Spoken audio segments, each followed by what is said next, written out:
Newton Leibniz theorem.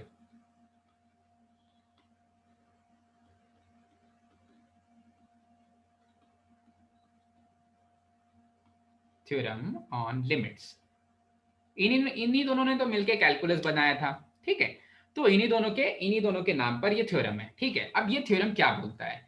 ये theorem बोलता है कि अगर आपको डेरिवेटिव निकालना है किसी इंटीग्रल का, अगर आपको डी अपॉन डी एक्स निकालना है, डी अपॉन डी एक्स निकालना है किसी इंटीग्रल का, ठीक है।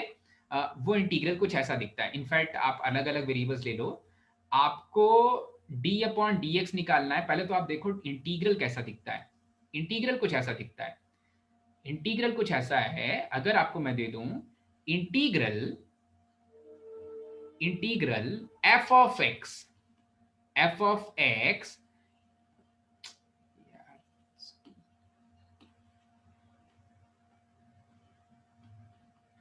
Integral of F of x, या इसको किसी दूसरे वेरिएबल में रख लेते हैं, तो मैं इसको ऐसा करता हूं एफ ऑफ टी लिख लेता हूं। Integral of F of T with respect to D T, फिर से मिटाना पड़ रहा है।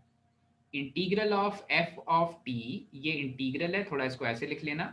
और integral of F of T with respect to D T, when we are substituting functions from, function का नाम g ऑफ x और h ऑफ x रख लेता हूँ। फंक्शन का नाम g ऑफ x और h of x, when we are substituting functions from g of x to h of x, ठीक है।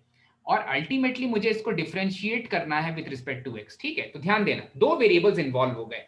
कौन कौन से वेरिएबल्स इन्वॉल्व हो गए भाई? एक तो ये t जिसके रिस्पेक्ट में इंटीग्रेशन हो रहा है, और ये एक x जो मैं बाद में उसमें रखने वाला हूं वैल्यूज। तो अल्टीमेटली जो फाइनल आउटपुट आएगा ना, वो फाइनल आउटपुट x के टर्म्स में आएगा, क्योंकि आप जो अपर लिमिट और लोअर लिमिट रखते हो, अगर वो कांस्टेंट होता है तो आपका इंटीग्रल कांस्टेंट आ जाता है, अगर वो वेरिएबल होता है तो आपका इंटीग्रल वेरिएबल हो जाएगा। तो जहां जहां पर t आने वाला है, वहां वहां पर आप फंक्शन ऑफ x ऊपर नीचे फंक्शन ऑफ x रखने वाले हो। और अगर फंक्शन ऑफ x आने वाला, तो आप अल्टीमेटली उसी चीज को डिफरेंशिएट करने वाले हो विद रिस्पेक्ट टू x, उसी चीज को डिफरेंशिएट करने वाले हो विद रिस्पेक्ट टू x, ठीक है। तो ये वाली चीज में बोला जाता है कि इसका डेरिवेटिव इज इक्वल्स टू, इसी फंक्शन का, इस इंटीग्रल का डेरिवेटिव इज इक्वल्स टू, इस इंटीग्रल का derivative is equals to D upon D X of, D upon D X of upper limit, that is h of x। Upper limit को differentiate करो, multiplied by function के अंदर रख दो upper limit h of x, minus differentiate करो आप lower limit को, और फिर मल्टीप्लाइड बाय फंक्शन के अंदर रख दो आप लोअर लिमिट, ठीक है। एक बार फिर से मैं रिपीट करता हूं, एक बार मैं फिर से रिपीट करता हूं। बहुत आसान सी चीज है, क्वेश्चन में ज्यादा अच्छे से समझ में आएगा ऑफकोर्स, ठीक है। यहां पर न्यूटन लेबनीज थ्योरम ये बोलता है कि जब आपको डिफरेंशिएट करना है, एक फंक्शन किसी दूसरे वेरिएबल के रिस्पेक्ट में इंटीग्रेट हो रहा है, पर उसमें जो लिमिट्स रख रहे हैं, हम जिस वेरिएबल के रिस्पेक्ट में लिमिट्स रख रहे हैं, जिस वेरिएबल में लिमिट्स रख रहे हैं, उन्हें लिमिट्स के रिस्पेक्ट में डिफरेंशिएट करना है, ठीक है। तो न्यूटन लेबनीज थ्योरम बोलता है कि डिफरेंशिएट कर इस तरह से करते हैं। किस तरह से करते हैं भाई? आपको अपर लिमिट को डिफरेंशिएट करना होता है, और फिर फंक्शन के अंदर अपर लिमिट रखनी होती है, माइनस लोअर लिमिट को डिफरेंशिएट करना होता है, और फिर फंक्शन के अंदर लोअर लिमिट रख देनी पड़ती है, ठीक है।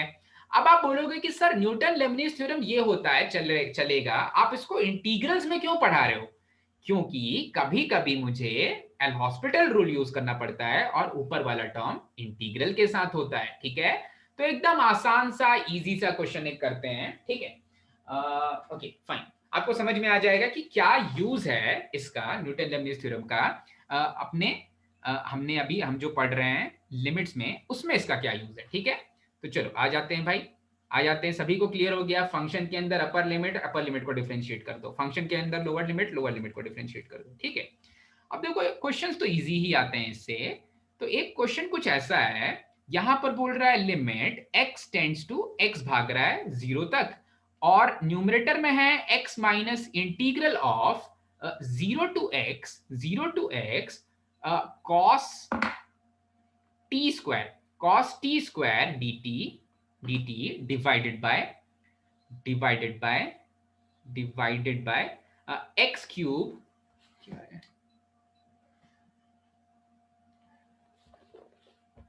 x cube minus 6x, x cube minus 6x, okay.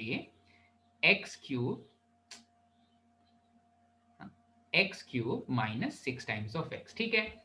तो पहले तो एक चीज याद रखो, अगर आपको लिमिट्स के साथ कहीं इंटीग्रल दे दिया जाए ना, मतलब वहां पर न्यूटन लेबनीज लगने ही वाला है, ठीक है। और न्यूटन लेबनीज लगने वाला है मतलब आपको कहीं ना कहीं 0.0 का फॉर्म दिखेगा।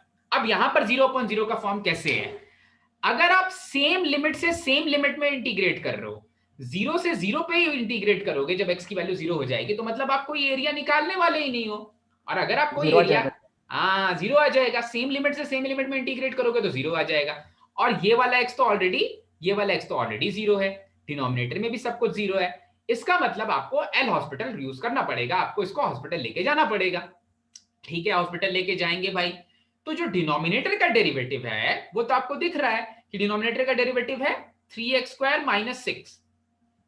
न्यूमरेटर का डेरिवेटिव हम यूजिंग न्यूटन लेबनीज थ्योरम करेंगे। न्यूटन लेबनीज का जो थ्योरम है उसको यूज करके न्यूमरेटर का डेरिवेटिव देखो कैसे निकालते हैं।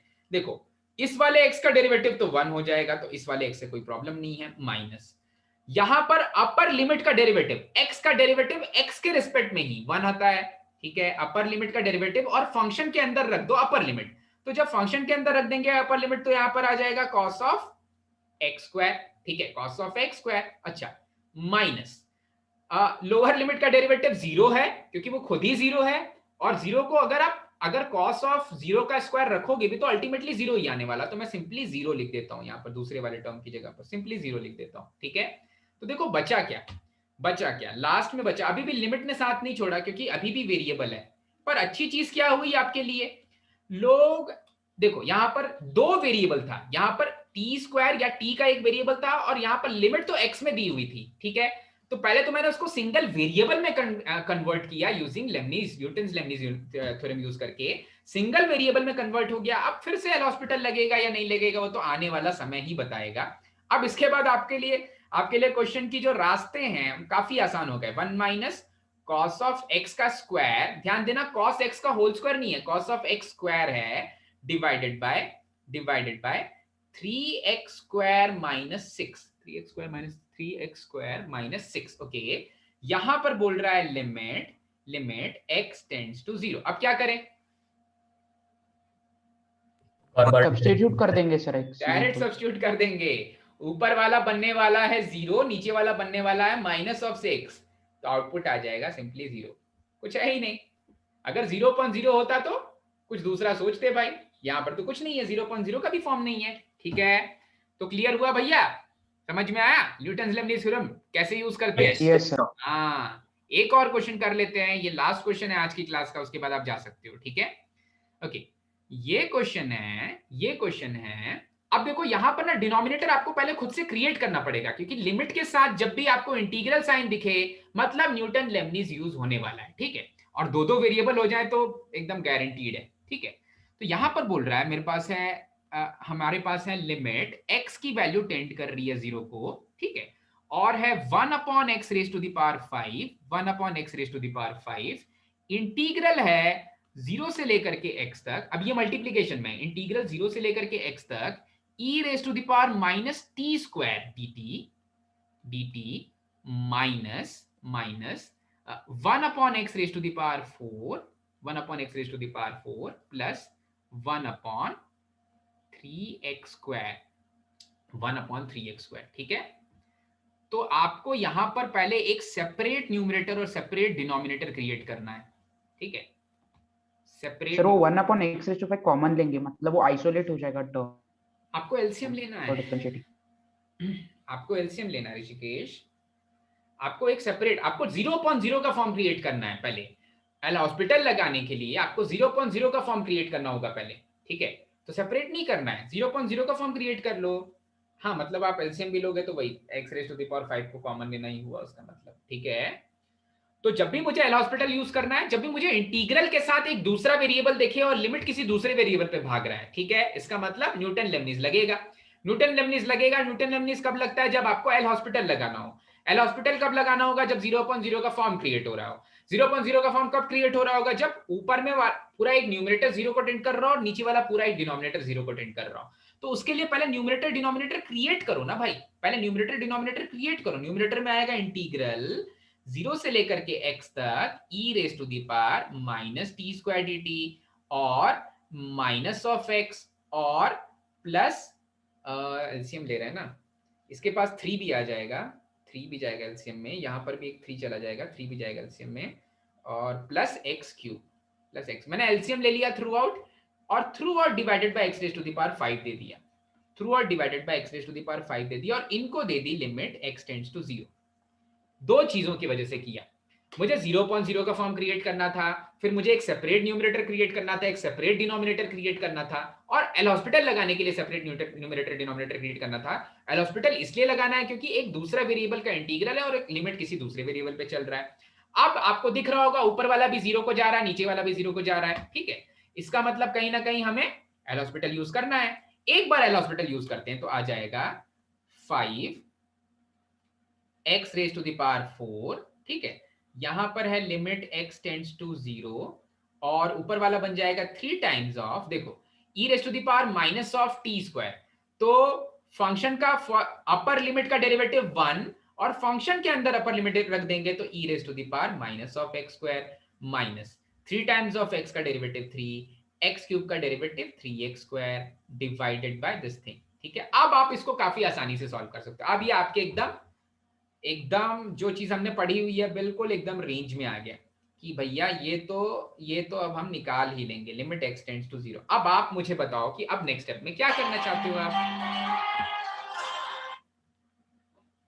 अब नेक्स्ट स्टेप में क्या करना चाहते हो आप।